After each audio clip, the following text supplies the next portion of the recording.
నేను నా భర్త హాస్పిటల్కి వెళ్ళాము. అక్కడ డాక్టర్ గారు చెప్పిన మాటలు విని నాకు చాలా భయం వేసింది.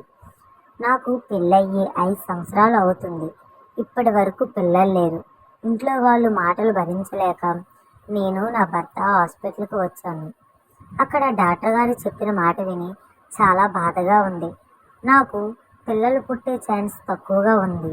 నాకు పిల్లలు కావాలంటే ఆపరేషన్ చేయాలని, అది కూడా కన్ఫర్మ్గా చెప్పలేనని చెప్పారు.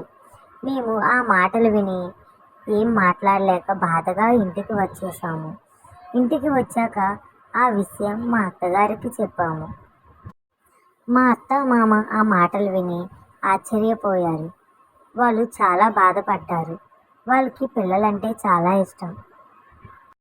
ఆ రోజు రాత్రి నేను వంట చేసుకుని వంటగది నుంచి బయటకు వస్తుండగా మా అత్త మామ మాట్లాడుకుంటున్నారు. అది విని నాకు బాధగా అనిపించింది.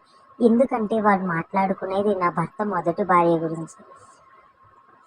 తనని బాగా అప్పుడు చూసుకుని ఉంటే ఈ పాటికి ఇంట్లో వారసుడు ఉండేవాడని వాళ్ళు మాట్లాడుకుంటున్నారు. అంతేకాకుండా నాకు కానీ పిల్లలు పుట్టకపోతే నా భర్తకి వేరే పెళ్లి చేయాలని కూడా అనుకుంటున్నారు. ఆ మాట విని నాకు మా రూమ్ ముందుని కళ్ళు తిరిగి పడిపోయాను. నాకు వెంటనే కల్లో ఒక అమ్మాయి కనిపించింది. అది నా భర్త మొదటి భార్య. చాలా అందంగా ఉంది. నా భర్త కాలేజీలో చదివేటప్పుడు ఒక అమ్మాయిని ప్రేమించి పెళ్లి చేసుకున్నారు. పెళ్లి చేసుకొని ఇంటికి తీసుకువచ్చాడు. అది మా అత్తకి వాళ్ళకి ఇష్టం లేదు. ఎందుకంటే వాళ్ళకి క్యాస్ట్ ఫీలింగ్ ఎక్కువగా ఉండేది. తనది వేరే క్యాస్ట్. అందువల్ల మా అత్త వాళ్ళకి తనని సరిగ్గా చూసుకునేవారు కాదు. తను ప్రెగ్నెంట్గా ఉన్నప్పుడు నా భర్తకి ఉద్యోగం కారణంగా వేరే చోటుకి వెళ్ళవలసి వచ్చింది. ఆ టైంలో తనని మా అత్త వాళ్ళు సరిగ్గా చూసుకునేవారు కాదు. తనకి ఫుడ్ పెట్టేవారు కాదు. ఇంట్లో ఉండే పనులన్నీ తనతో చేయించేవారు. డెలివరీ టైంలో తన కడుపులో ఉన్న బిడ్డ చనిపోయారు. అప్పుడు డాక్టర్ గారు తనకి కావలసిన ఫుడ్ పెట్టకపోవడం వల్లే ఇలా జరిగిందని చెప్పారు. అది విని నా భర్త అలాంటిదేమీ లేదని, తను చాలా హ్యాపీగా ఉండేదని, తనకు కావాల్సినవన్నీ మా తల్లిదండ్రులు పెట్టేవారని చెప్పారు. లేదు, తను చాలా వీక్గా ఉందని, ఈ విషయం చాలాసార్లు తనకి చెప్పామని చెప్పారు. అప్పుడు ఇరుగు పొరుగు మాటలు విని నా భర్తకి అర్థమైంది తనని మా అత్త మామయ్యలు సరిగ్గా చూసుకోలేదని. అప్పటి నుంచి వాళ్ళతో మాట్లాడకుండా ఇంటి నుంచి వెళ్ళిపోయారు.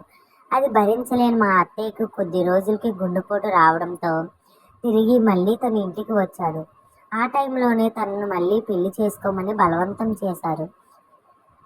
అతను మా దూరం చుట్టం కావడంతో నన్ను పెళ్లి చేసుకున్నారు. ఇదంతా గుర్తు చేసుకుంటూ ఉండగా నా భర్త నా ముఖంపై నీళ్ళు జల్లి లేపారు. ఎందుకు ఇలా జరిగింది అని అడిగాను. నేను అప్పుడు మా అత్త మామ మాట్లాడుకున్న విషయం చెప్పాను. అతను అలాంటిదేం జరగదని, నేను వేరే పెళ్లి చేసుకోనని చెప్పారు. అంతకీ అవసరమైతే మనం ఒక పిల్లవాడిని దత్తత తీసుకోవచ్చని చెప్పారు. నాకు ధైర్యం చెప్పి తను నిద్రపోమ్మని చెప్పారు. కానీ నాకు నిద్ర రాలేదు. ఎందుకంటే తెల్లవారితే ఆపరేషన్. అందువల్ల నాకు నిద్ర రావడం లేదు. ఉదయం లేచి హాస్పిటల్కి వెళ్ళాం. నాకు ఆపరేషన్ సక్సెస్ఫుల్ అయ్యింది.